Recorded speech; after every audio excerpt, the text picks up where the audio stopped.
welcome to Signal's pilot episode of the Trailblazer Tales series. I think a round of applause is deserved at this point because of the potential impact this series will have on our career and, of course, our leadership journey. You might be wondering, what is Trailblazer Tales series? Well, it's a talk series where we get leaders that are literally blazing the trail in their respective careers. We sit down with them, we pick their brains, and after one or two different fun activities, you would see a different side of them. That's what this series is about. My name is Chiamaka Uchebu. I am with... Hi, my name is Ademola. Hi there, I'm Adaku. Great to have you all join us. Yes, thank you. We would all be co-hosting this series together. I'm super pumped for it because the best part of it is we're not just going to be talking about titles, achievements, success. We are going to be asking them the real stuff, their struggles, the biggest risks they took, and all the game-changing moments that led them up to this point. So together, I'm super excited. Are you guys excited? Oh, fantastic. Yes, exactly. I'm also super excited, especially because we'll be bringing to you unfiltered leadership insights from our guests. Thank you. Yes. And to make sure that our viewers are very invested in this, let's start with a quick pulse check, right? A fun way for everyone to get engaged before the real conversation starts. Yeah. Right about now, on your screen should pop up a QR code. We'll be needing you to scan that QR code. And basically, once you scan it, we'll have a very simple psychological safety challenge for you all to try on. Okay? I hope you are clicking. Yeah, please note that there are no right or wrong answers. Just select the options that best represent the answer you typically pick when asked. After that, a leadership board is going to pop up and show you the most popular answer selected. Right after that, you will see a letter. Make sure that you bear in mind what that letter is, because at the end of the game, we would have 5 people win free and exciting gifts. Oh, you want to win, trust me. Yeah, you heard that. Free and exciting gifts. Oh, yeah. Yes. And I just want to say that this is really, really big for Signal because this network is passionate about personal development. We're quite invested in young professionals' journey. So I'm super excited that we are doing that. And now to the challenge that we have. The title of the challenge is Safe to Speak. It's a psychological safety-themed challenge. Yeah. And I know you are all reacting to it right now, but I want my co-host to also react as well. So Ade, I will be starting with you. I have a question here for you. All right. And other people are responding, but I just want to know what your reaction is. So imagine your manager suddenly asks you, tell me honestly, what's something we can do better? How do you respond? Do you A, smile and say everything is perfect? Or do you give a safe, neutral answer, nothing controversial, just saying, sir, it's okay? Or do you take a deep breath and tell him the truth or her the truth? Or do you pull a reverse card and you flip the question and you say, what do we think we can do better? What are you going to do? That's a tough one. Whilst I was listening to you give me the question, I had to take a deep breath myself. Really funny. I mean, if I'm being very honest, I think I would just speak my truth, right, and be open and honest, because the truth is, right, honest and constructive feedbacks, make a better, business and a better company, and a good manager understands that, right. So rather than, pointing out just the problems, it will be important to have proper positive discussions about also the solutions to those problems that have been highlighted. And I think, the manager and the organization will be better for it. Okay. Yeah. Interesting choice. You chose, I I think you chose option C.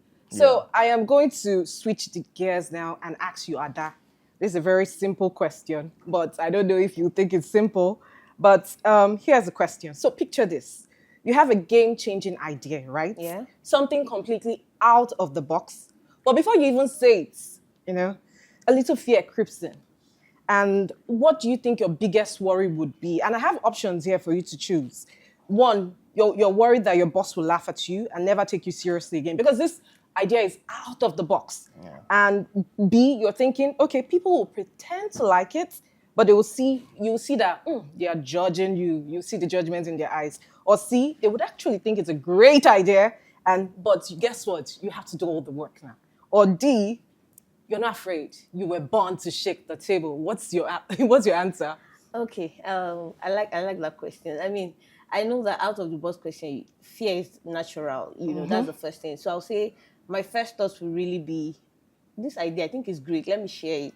But then at the back of my mind, I'm like, I may be the one to do all the dirty work. In laying out the proposal as to what that idea is going to supposed to look like. Yeah. However, at the back of your mind, you still have fear, but you might still think that, oh, you have a team that can actually work with you and bring this idea to a reality. So I think that would be the first thought. But I think just to even buttress on fear, I think fear is subconscious. Fear is something that happens to everyone at some point in time. But I think even the ability to think of, speaking out, to think of sharing the idea is would make the fear less daunting. So it's a step in confronting the fear. So I think that, just going forward, like that's what I would do.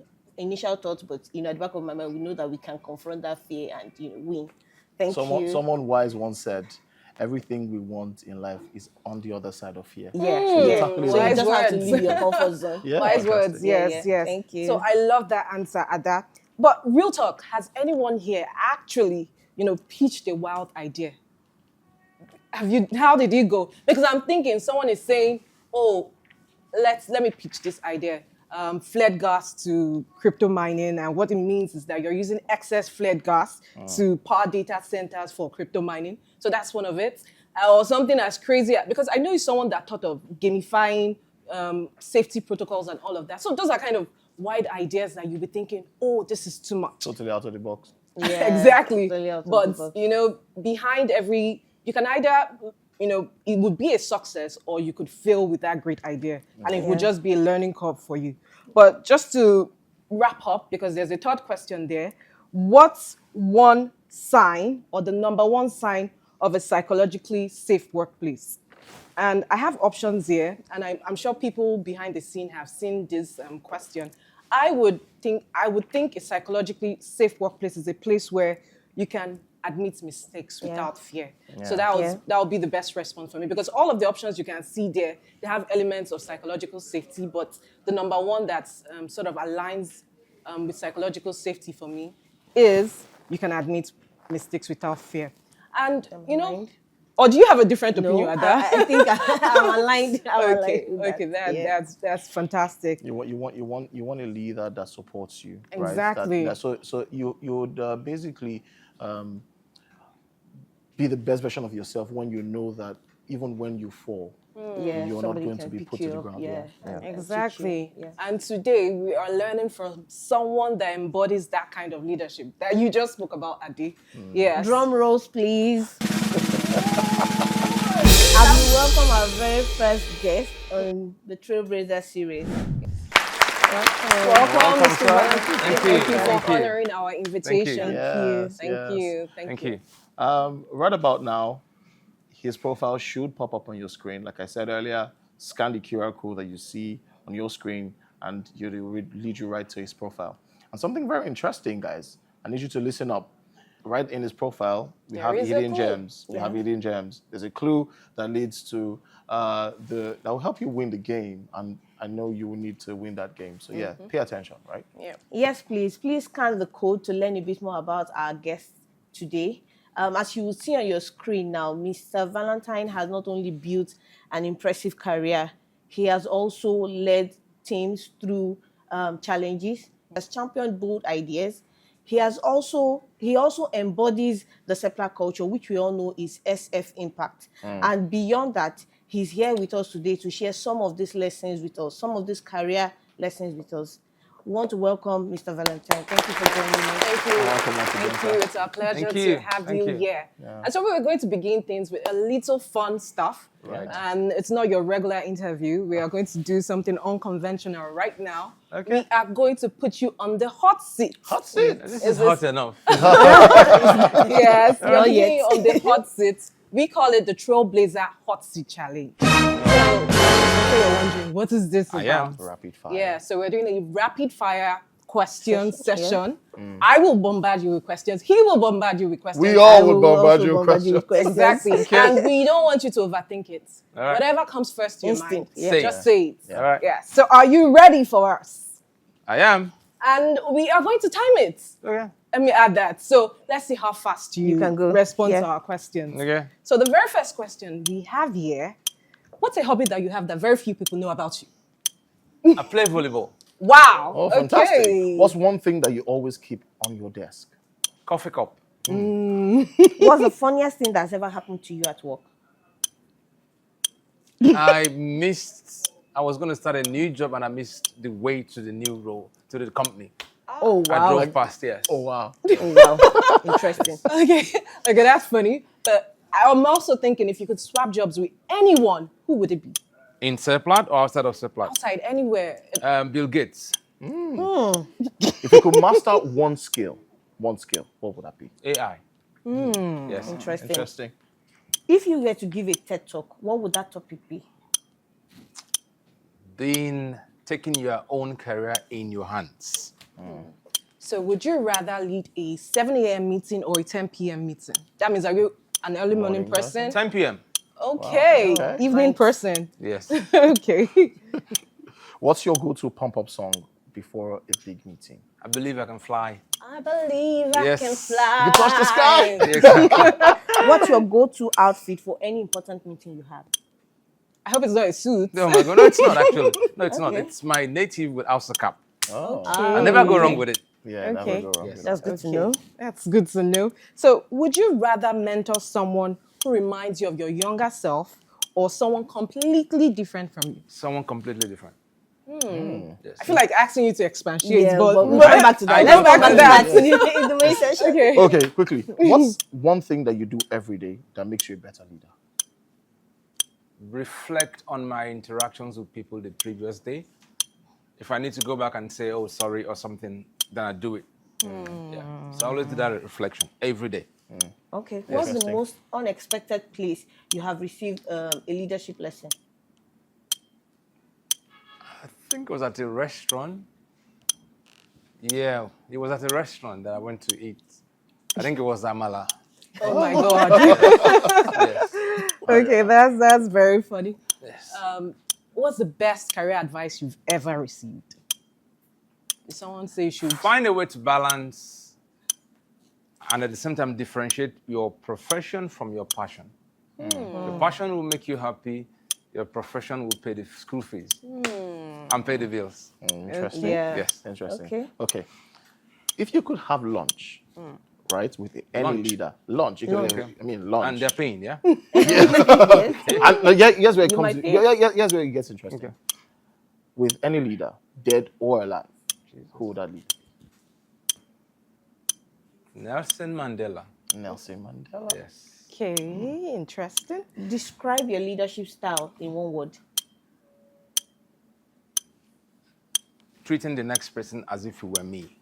Therefore, the things I would do to you are the things I expect to receive if I were in the other person's position. Yeah, so do unto others what you want them to do. My to basic principle, yes. My Fantastic. basic principle. Fantastic. you. Fantastic. Fantastic. We want to go. Are you sure you're still ready for more? I'm actually putting you guys under pressure. Okay. Let me ask you this quickly. What's the boldest risk you've ever taken in your career? Living shell Wow. after 7 years. Okay. Okay. Would you rather mentor someone who reminds you of your younger self, or someone completely different Is from that you? a trick question? Because you asked me before. I would like to mentor someone that's in no way like me. Okay. We wanted to see if you Yes. would actually still Still say. stick to it. Sorry, I didn't fall for it. That's great. Would you rather deal with a difficult boss or manage a difficult employee? I think I would prefer to manage a difficult employee Yeah, be the boss. because I know when to go hard, when to be direct, or when to negotiate. Unlike a boss. Yeah. Yes. Okay, Yeah. so I will just ask you the last question now. Thank you. So complete this sentence. A great leader always that's. Always treat the employees the way they would like to be treated. Wow. Wow.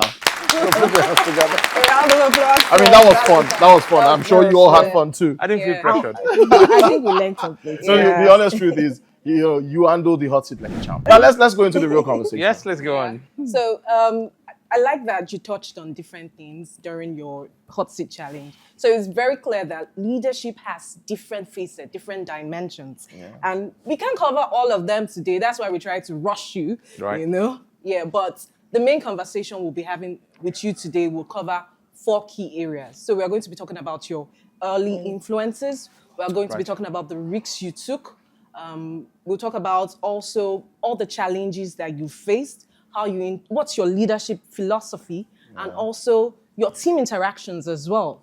And then we'll wrap it up with mentorship advice for our network and other aspiring leaders out It's a there. long list, but it's okay. We'll try to be we'll- very brief. Yeah, we'll Right. just try to be very brief with everything. And I think Ada will start off with her question because she actually thought of some things that she wants to ask you. Okay. So Ada, Okay, let's yeah, hear. so I guess over to me now. So that was fun, and I'm sure we learned something about you from that shot.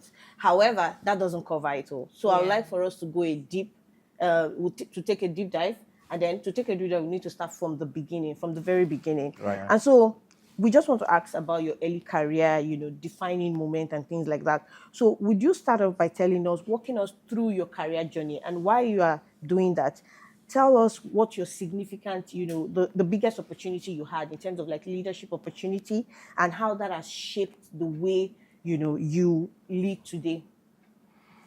That's a packed question. So you want me to walk you through my career? Yeah. And at some point tell you what has been the biggest leadership influence.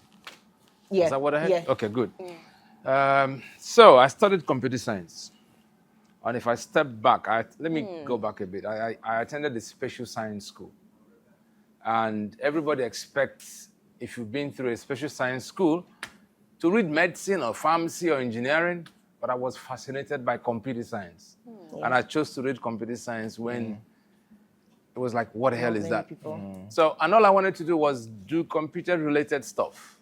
So graduated, first job was a system administrator in a bank, which I was loving, and then Shell came and made me an offer That you couldn't refuse. that I couldn't, it was What's up? It was a long time ago. So like 5 times your salary. And then to go join procurement and logistics. And I was thinking, what is procurement and logistics? But the money is good. So I went.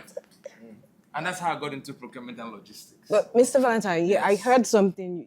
Shaw made you the offer, or you actually applied and you went through a series of I applied, went through Okay. interviews. Then I Okay. was hired as an executive trainee. Okay, I don't want anyone to believe that you have a brother or sister there and no. there. I went through the process. The process, Okay, yeah. I think it okay. was 4-stage interview. Okay, Yes. okay. Great. So that's how I got into procurement and logistics. And I joined procurement and logistics after I collected the money. Now I wanted to leave procurement and logistics. And Shell refused. So my 7 years in Shell was spent fighting to go to IT.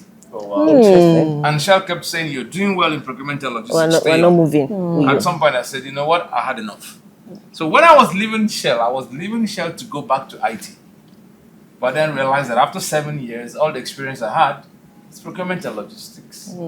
And that's how I decided to stick it up. And then I thank God I did, because I don't know. I don't know what I would have done if I had followed my passion, which was IT.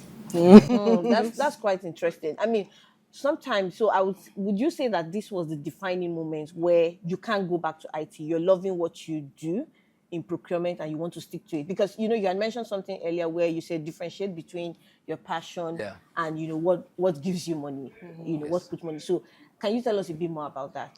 So I think the defining moment was when Shell implemented a new ERP system called SAP. You all know.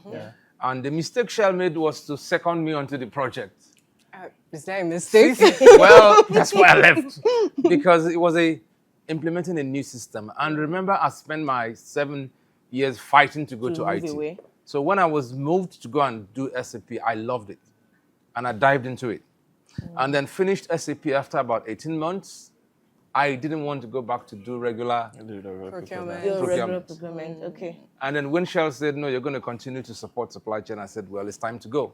So when I was leaving Shell, it was, like I said before, to go do IT, but then realized that I couldn't. Yeah, So the defining moment was the realization that all I knew, it was procurement. 7 years experience, if I'm going to get another job, it has to be procurement related. That's And fine. at that point, I realized, you know what? I'm stuck, and I better make the best out of it. Yeah. So is your passion linked to this now? Have you found anything that you like that is linked to procurement? Yes. I think that's one question. The other question is, how did like your upbringing, shape? And I know I don't want to go too much back into computer science because you've left there.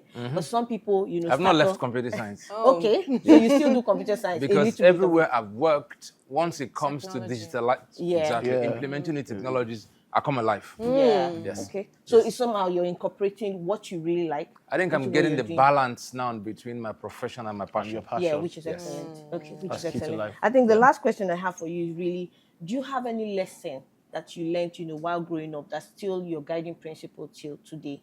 And I know we've had a bit of, do unto me what you want to do to others, but Yeah. any other principle that guides you I today? think it's respect for authorities, whether at home, your parents, or your older ones, or people that are older than you, or your bosses, or your line managers. Fundamentally respecting them.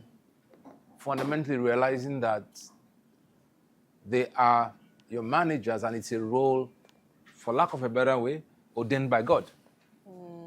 Yeah. So for me, I would never be found in a difficult relationship with my line manager. And that's something that's helped me all through my career.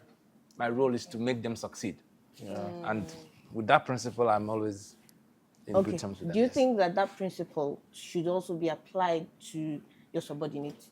Absolutely. But at the same time, in as much as it's my principle, I don't expect everybody to have the same principle. principle, yeah. Therefore, I have a different set of expectations Okay. when it comes to my subordinates, yes. My teammates, as I will call them, they're not subordinates. Okay. Yeah, teammates, Yes. colleagues. They're colleagues, exactly. Yeah, colleagues. Thank you, sir, for sharing that. Thank you. Quite Very insightful. very Thank you very impactful. much. And it's very clear to us that leadership isn't something you just wake up and do. It's something that experiences your challenges. All of this defining moments is what got you here today. Leadership isn't smooth sailing, like you've already mentioned. You had to pivot. You had to make choices, difficult choices. But we're happy you're here today. Very, very I happy. am happy in as fact. well. So, I am. Yes. And so that's what we want to explore now. All the defining moments, all the struggles. She has spoken about your early career, the choices you made early on. So I just want you to look back. You mentioned you took a risk. You went to Shell. No, you left. Left Yeah, Shell. you left Shell. Yeah. So can you expatiate, on that? Yes. Okay. Because a lot of people, and why I'm even asking you that is because a lot of young people right now are met with certain decisions. Should I jackpa? Should I not jackpa? What is best leave for my me? current role? So Should I- yes, yeah. those are the questions that are burning at the back of a lot of young people's mind. So Yeah. what should they do? How should they reflect before they make any decision? What should they think of before they make that decision? Okay. That's a really good question. Really good one. My advice is before you consider any career change, whether it's JAPA or you are porting to another company in the same country or in the same industry, be clear what you're looking for with that move. Okay. So, and if I use my situation as an example, in Shell, I wanted to go do IT, and then Shell sent me to do SAP, and I then realized that there are systems of procurement that I could build a career around, which means I balance my experience in procurement with IT, systems. yeah. Then at the same time, when I was thinking about leaving Shell, I was also thinking about, I call it freedom to travel. Okay. So, and what I mean by that is when I was on the SAP project, we had lots of Nigerians and expatriates who, you need to go to South Africa, you just pick up your passport and you go. You need to go to France, you pick up your passport and go. And I'm saying, why are they more special than myself? So when I was leaving Shell, I was clear that I was going to go after building my procurement career, preferably in a systemized environment, and at the same time, on the personal side, achieve FTT, freedom to travel. So be clear on what you want before you make any move. Okay. I was also clear that any moves I'm going to make needs to prepare me for the job I'm doing today. Okay. So I sat back. I had an 18-month plan. I had a 5-year plan. I had a 10-year plan, and it was very unrealistic, as it were. But again, with those kind of plans, you can then start to say, okay, what do I need to do to make this plan to happen? Yeah. Yes. So be clear before you move. Okay. I didn't jump companies or change roles if it didn't fit a particular picture. And I can explain that if you want me to. Okay, you have a bit of, go ahead. So before I left, I sat back to say the number one job in procurement or in finance requires this kind of skill set. I actually went to look at the job description of the guy who was our CP manager at that time. And I realized we need to have varying experiences within procurement and outside of procurement. Okay, so when I was leaving, it was to go tick the box in each of the experience.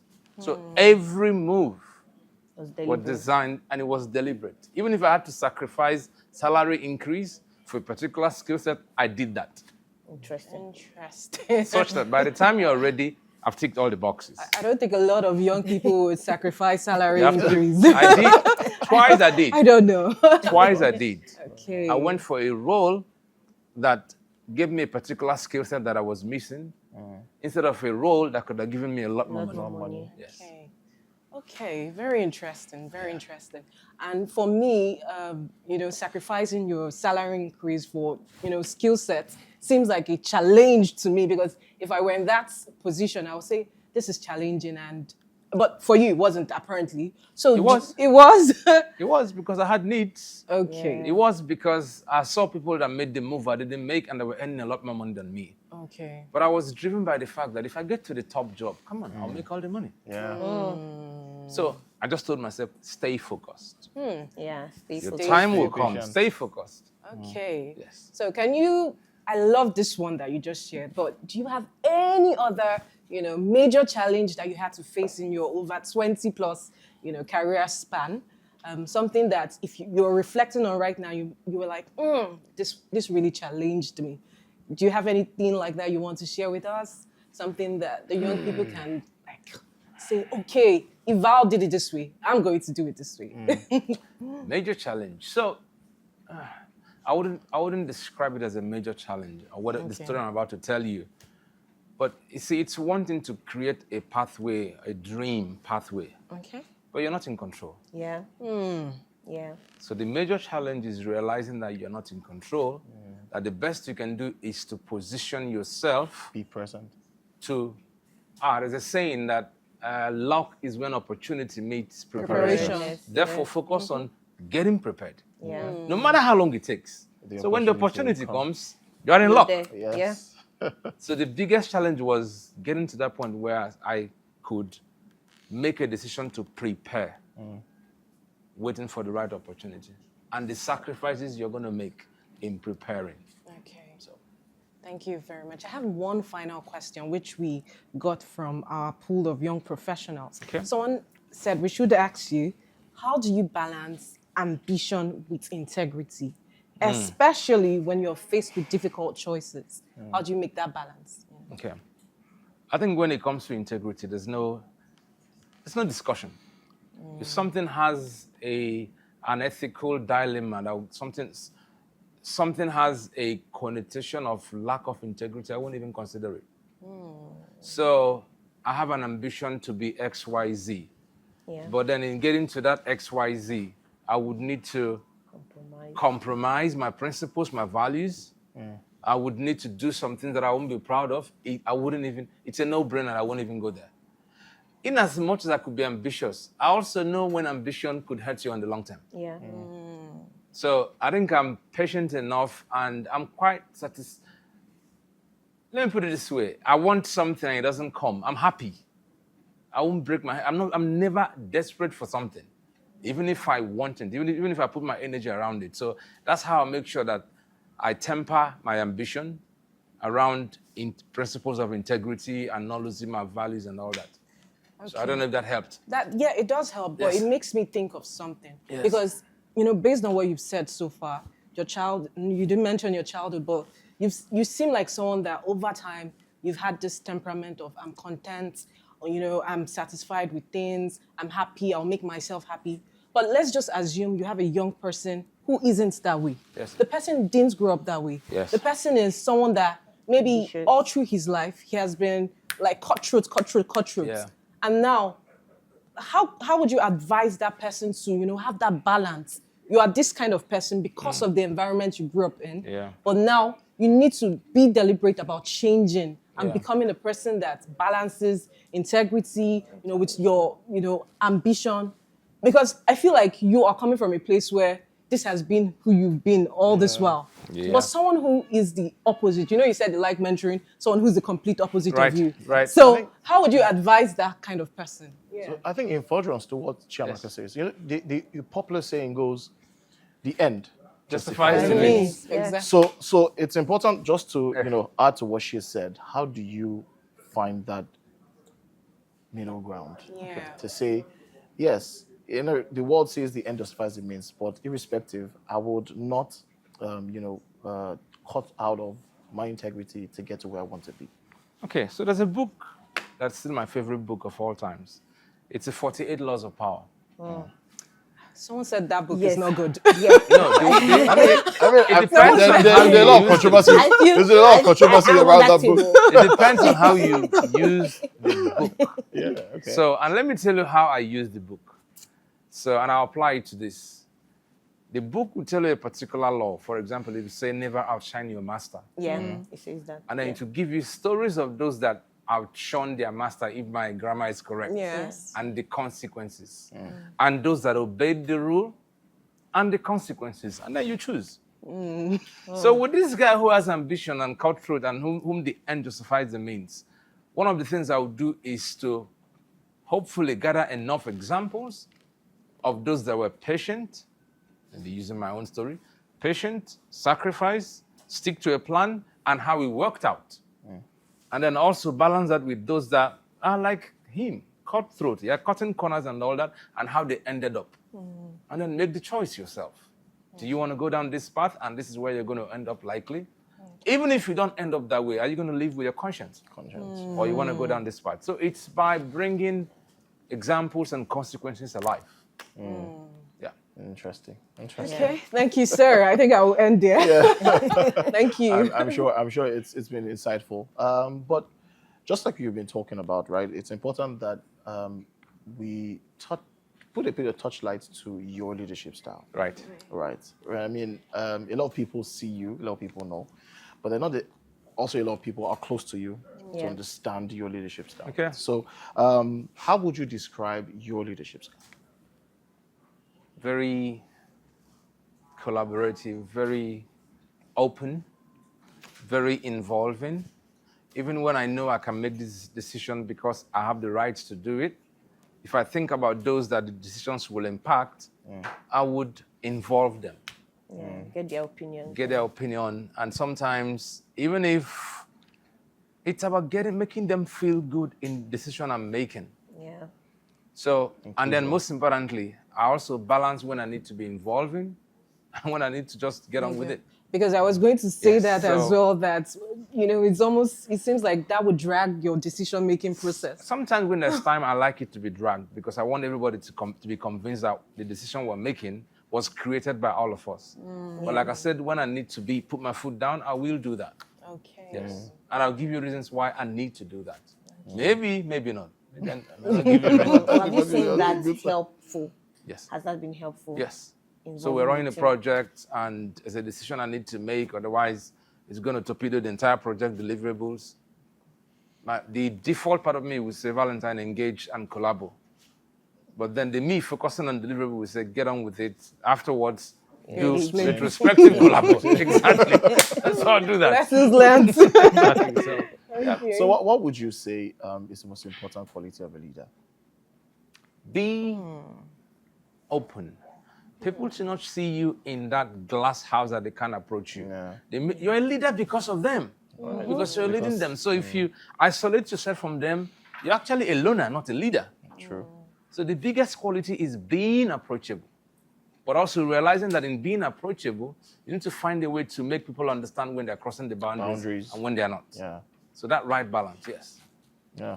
That's very insightful. So, how do you create a team culture where people feel safe to share ideas and take risks? I mean, we talked about it earlier, where we said we want to be around leaders where we know we're not scared to fall. Yes. We're not scared to fail. We know that those times may come, but then it's the impact that our leaders, shone on us that helps us get around and come up, to do better things. So how would you say, how do you create that team culture where people feel safe to share ideas and be the best versions of themselves? And I do have to add on to Yeah. that I have heard stories about you, and I think a couple of people Jesus. Okay. who are watching this Good right stories. now. Yes, Yeah, good good stories stories. about you. I'm glad you qualified. So a lot of good stories about you, about your team interactions, and some of the initiatives that you've done, or you've mentioned, or you've actually started Yeah. in your team to foster that bond. So if you can shed a bit of light on that, so that people watching can learn from this as well. Okay, so there are two parts to that question. One is Yeah. around a How do you culture create of, it? of trust. Safe, Yeah. yeah, So, trust, yeah. and then the second is about team bonding. So the one around culture of not being afraid to make mistakes is, as a leader, be human. When you make mistakes, acknowledge that you made mistakes, Yeah. apologize, And move on. and be vulnerable as well. Yeah. The minute you start forming like you're a demigod, you can't make mistakes, you're always right, you're losing it. But then when your colleagues and your teammates realize that when you make mistakes, you own up. And then you move on. And when they make mistakes as well, And also own up. they own up, and when they own up, you move on. Once you demonstrate that Don't over hold it time, against then them. they'll be more comfortable coming forward. Yeah. I've heard stories where people are worried because if they own up, appraisal time, it'll be remembered. You have leaders that use that. to Exactly, threaten yeah. you. So for me, it's to always show that you're human, you can make mistakes. I'm happier if you do something and make a mistake than not do anything. By the way, when you do a mistake, depending on the category of mistake, I could pull into my office and we scream at ourselves, but nobody outside will hear. And we'll come out smiling. And I would not remember it. Or you make a mistake and you own up, then we all think about how we can resolve it. Yes. Yeah. So in supply chain today, we have this, we call it weekly family check-in, where end of the week, every Friday, 1 hour every Friday, people come together and say, what have we done for the week? Have we engaged the customers right? Have we done something right, highlights? Or have we done something that we're not proud of, lowlights? But we need to own up. Now, you might have a low light, and then we'll give you a punishment, which is maybe contribute to next dinner or something. Yeah. But at least you've owned up, we've discussed it, and we moved on. And we have truly, truly moved on. Moved on. So that's how you create that culture for me. Yeah, being yourself, be human, be them. And accountability, they say, breeds responsibility. Correct, Yeah. correct, yeah. And then when it comes to team bonding, again, it's about,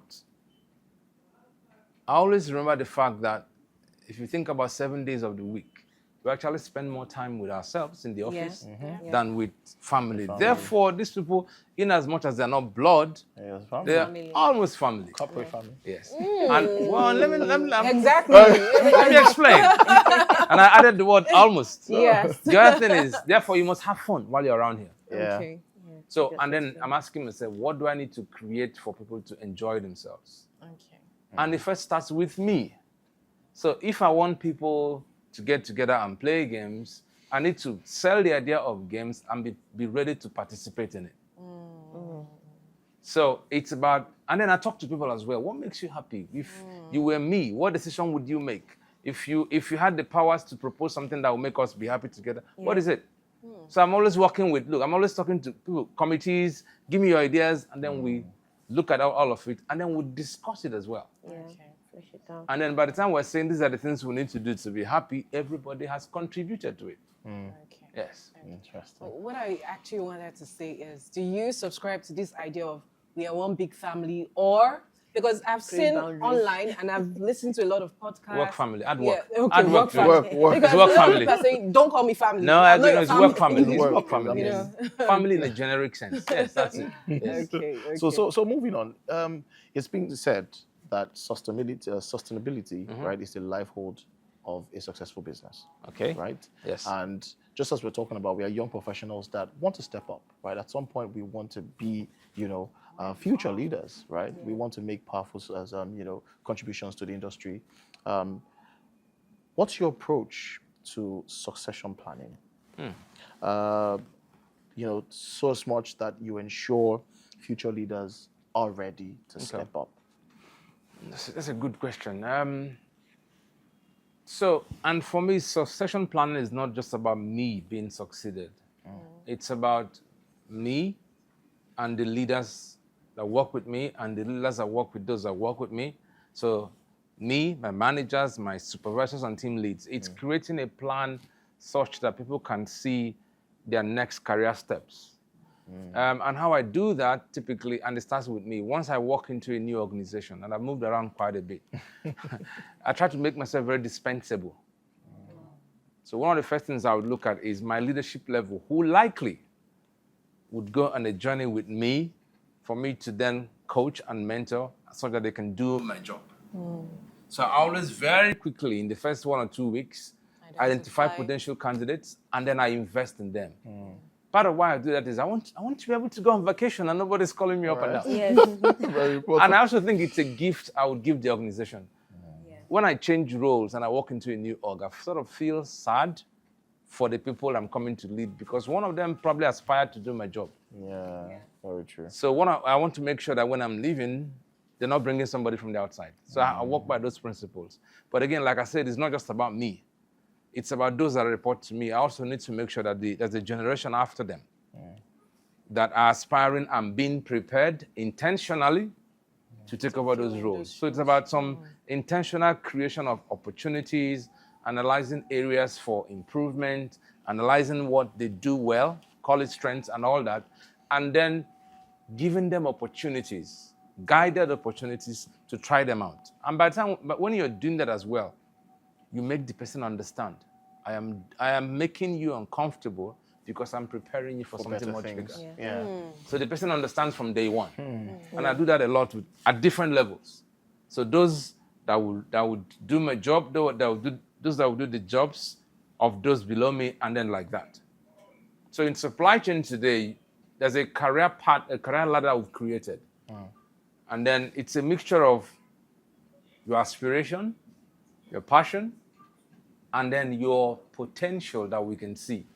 With that, we can then start to push you. And it's not just one person, you're pushing different people just to make sure that, again, there are no gaps. So that's how I handle succession planning. And it's exciting having a boss that has those You thoughts in mind. For Yes, you. exactly. Yeah, because one of the key challenges young professionals face is, knowing where we stand. Yes. No roadmaps. No roadmaps. It can lead to frustration. Yeah, but when you know that if you put in the work, show commitment, Yes. then there's something good for Well, I haven't said you're never going to make everybody happy. Yeah. So you create that. Some people are not listening. Some people are listening. Some people want something different and wanting bigger, something bigger, and that's okay. I actually have this this leadership thing as well, where if I think somebody needs to leave the organization to become better, I would not only encourage that, but actually help them. Because I left somewhere to go to somewhere. No, I left somewhere to become better, to then come here. So it's not a bad thing when people leave because they want to get better. But if you're going to live under that sort of arrangement, it has to be a guided move. Yeah. You have you that role, that next company has to tick a box, just like I said before at the beginning. Yeah. If you can't tell me that it ticks a box, I would discourage you from going. Yes. Yeah, and just to chime in there, I'm happy you talked about potential. I used to have a boss where, he would say, I need you to learn this thing, because when I'm away, I don't want anybody calling me. Correct. And I need you to also learn it so that they can put me in another department because he also has his own aspirations to leave, to go to somewhere else. God bless that boss. And so for me, it was really strange because, prior to that, you would see the opposite. Yeah. But this was like eye-opening and just, unconsciously teaching me what leadership is. So I think it's spot on that you said potential and just, carving that roadmap for the people coming behind you. But just to deviate a bit, what do you think make leaders, maybe in your position, sort of hoard information? Why do you think some of them do this kind of things? Or do you think they are too busy? Because I don't want to put anyone in like a tight spot, because these things happen. Yeah. So is it that they are too busy, or they don't think about the people coming behind them, or is it just your person? Maybe it's just a you thing, and they are not like you. So, whereas I am different, I walk into an organization and I've been given a role. My first mindset is I am not here to prove that I know my job. They already know that I know my job.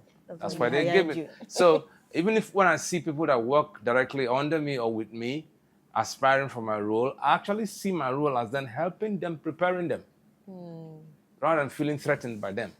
It's when you feel threatened that you're not holding information. Yeah. But I am in a position where I do not need to prove that I know my job. True. Rather, those behaviors they are showing in trying to say that I want your job, I see them as coaching moments, giving them opportunities to actually prove that they can do my job. Because when you can demonstrate that you can do my job, I can go on vacation and nobody will bother me. I've succeeded in succession planning. So those that hold information are uncomfortable around letting the people that work with them shine. I think it's a problem. It's a complex, which is not good for leaders. Yeah. I mean, as a leader, you should be confident in the fact that your role is not to yourself. It is actually to those that work with you, fundamentally. It's not about showing how good you are. You're already good. That's why you are hired. It's actually about the people that work with you. I also see it as an opportunity to learn. Correct. Because learning is unending. You have to, it's continuous learning, so you can learn, learning is both ways. So I see it as also an opportunity to learn. Completely agree with that. Yeah, that's one other mistake that leaders should never make. Assume that they know it all. Everything. Never. In my team, they know that I cause debates. And I'll tell you, give me superior argument. Here's my own view. And I said, don't be respectful about it. Oh. Because I could be wrong. Yes, and sometimes I am wrong. In fact, sometimes my statement is, oh, by the way, what's your opinion? Because this is what I think, and I could be wrong, and I'm always wrong. That's to make you comfortable. And truly and truly, if you give me superior logic, I'll just frown, and then I'll take it. Yes. Exactly. Okay. And then I tell everyone that the idea is you. You gave me the superior logic, and then we'll thank you. Yes. Yeah, great. So I'm really glad that you've mentioned that you love to, coach people. There's a succession plan, but I just want to pull a reverse card and ask you, who was that person in your life? You might not mention the person's name, but you can just mention the person's role that sort of mentored you through your own journey, or was it just books you were reading, or you just had this wisdom?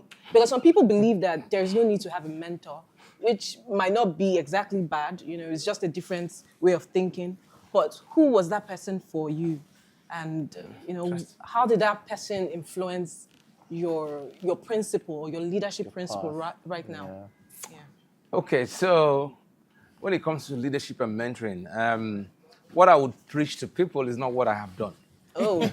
Let me be clear. So I've never had the one coach or one mentor. Okay. I've had multiple mentors depending on the skill sets I want to develop. Okay. So that's what I've always done, which is, it has worked for me, but it may not necessarily work for anybody. I've had formal mentors. Okay. Like when I was in BP, I was assigned a mentor. When I was in GE, I was assigned a leadership mentor. But that's okay. But all through my career journey, I've had people that have skills that I'm looking for. And some of those skills are maybe stakeholder management skills, relationship building skills, or IT skills. And then I make them my mentor for that specific reason. Okay. Because end of the day, I also want to be, I don't want to be like anybody. I want to be the best of me, if I can. So. Okay, so would you advise a young person to actually be intentional about reaching out to someone? I would say that. Okay. That's why I said I wouldn't advise people to do what I did. You did. Okay. I believe that there are some, in as much as I'm quite happy with my career today, I also think that it may have been slightly different, not necessarily better, if I had one mentor early. So what do you think that one mentor could have given you? Because was there anything you think you lacked from having several mentors? So mistakes you think you may have avoided if you had a mentor. Because people will typically advise what they've done. Yes. That's helped them. Okay, so again, let me say what I said before. In my own case, I had multiple things I was looking for. Yeah.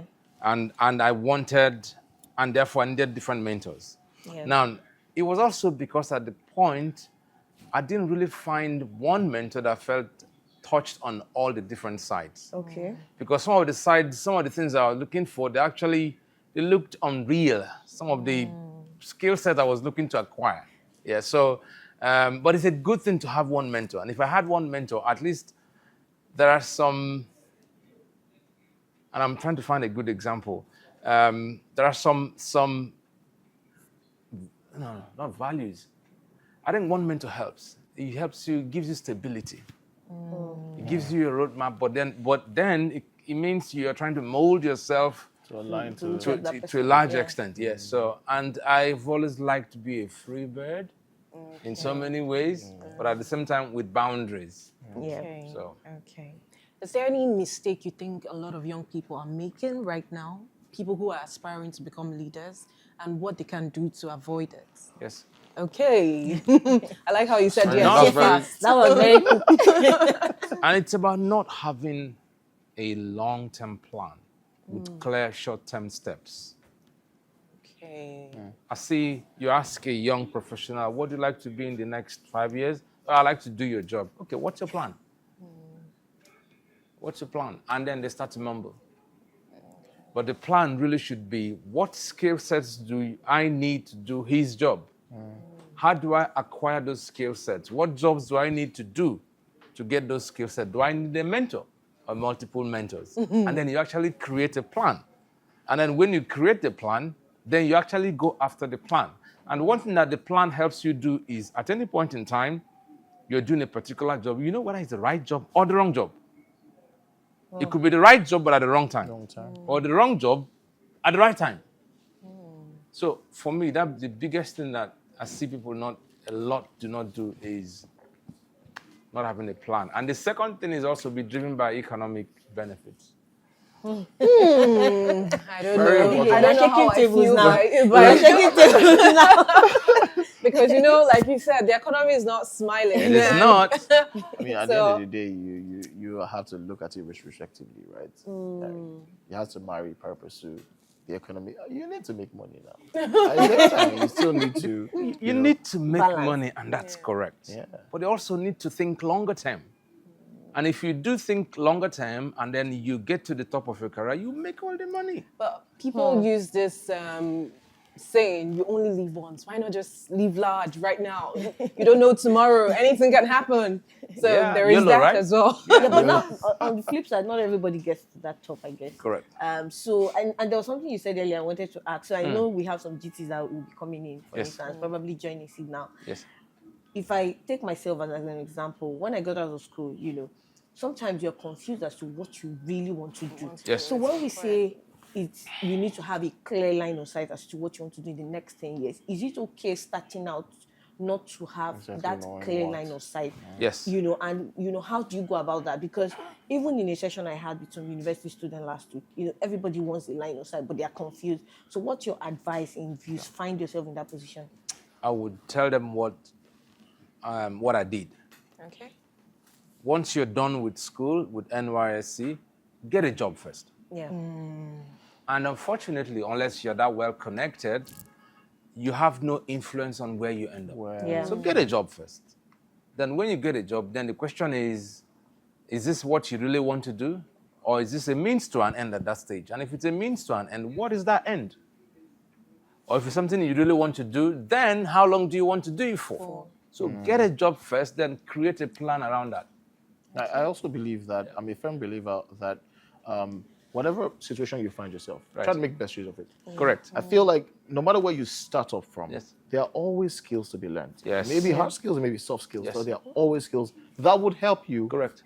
in your next phase or whatever it is that you want. Yeah. Yeah. And just to add to that, I think always keep an open mind. Yes. Because I see a lot of engineers end up first in the bank or in the consulting. I was in the companies. bank. Yeah. But you see that over time, if you have an open mind, you're still applying, you're still learning certain skills that, once those openings, once those opportunities arise, then you find yourself, lucky Yeah, to. when you- That's that opportunity. Correct. Let me qualify what you said, and it has a really good point. Yeah. You're an engineer, you find yourself in a bank because that's your first job. Yeah. and then you do what I said, which is, do you want to continue in the bank? Yeah. Or you want to go outside? If you want to go outside, then the question is, what do you need to do to go outside? And if you want to go outside to do engineering, then start to get involved in engineering, the engineering support of the bank. Yeah. Be clear and be vocal about What you want. what I want to do. Do your day job, which is banking, but if there are engineering activities in the bank, if you have contractors, involved. support it. Yeah. So that by the time you're ready, you have some things on your CV. Very So- true. Thank you, sir. So, final question. You said finally like 3 times. This is the final. Final. All right.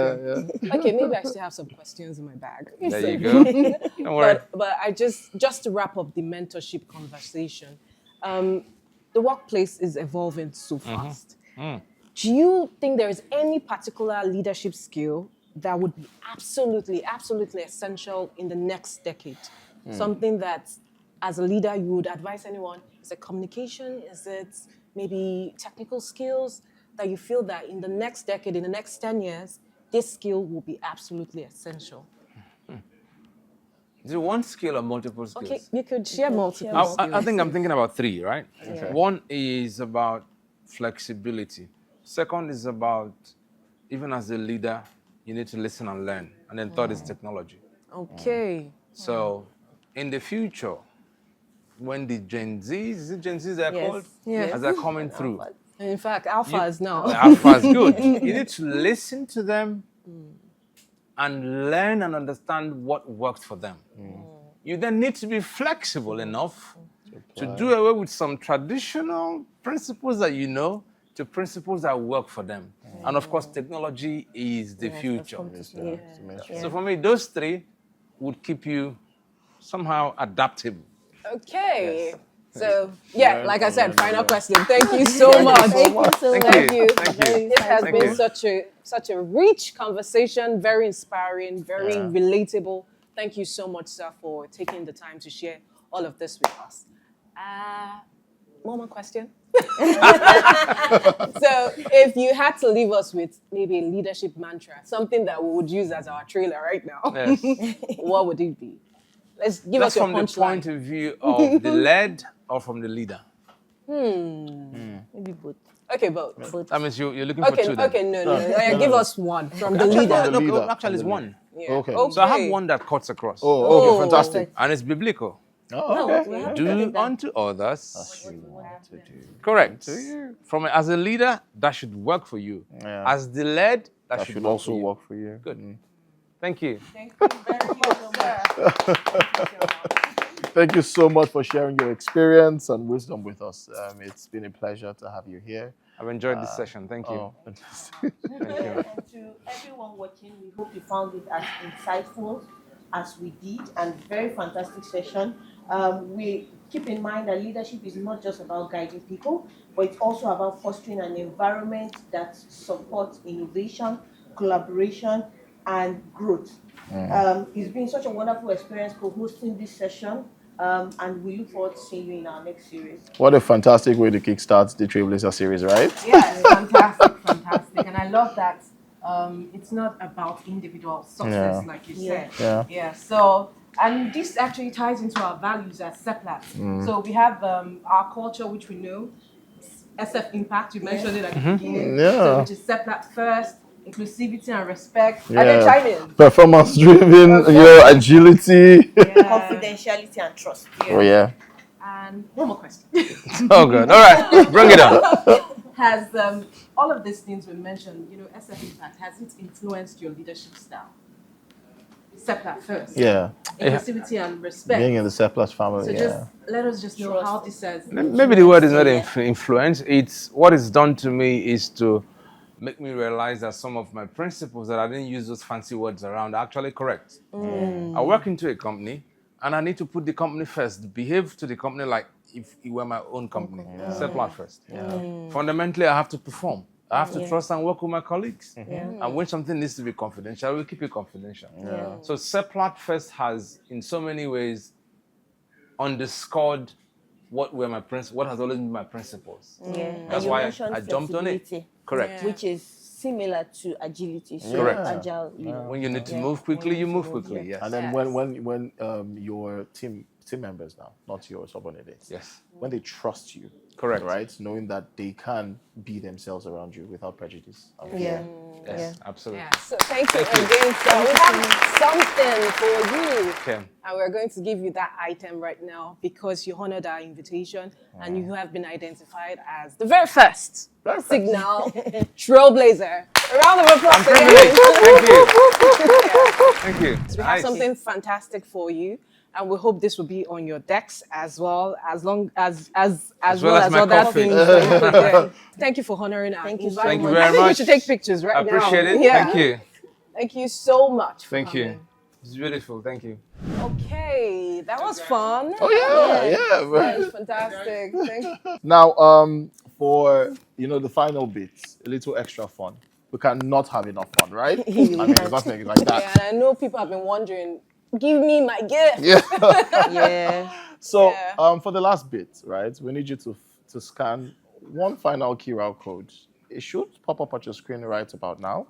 You scan that, answer a few questions, very simple questions, and you could be one of the lucky 5 winners. Yes, one of the lucky 5 winners. Let's see who has been paying attention. We've dropped so many clues throughout the episode. I hope you got those clues. Join us on the next episode of the Trailblazer Tales. Thank you very much for watching. Thank you guys for watching. Thank you, Ada. Thank you, Ade, for coming on this episode. My name is Chiamaka, and I hope you learned something very valuable today. Until next time, keep blazing the trail.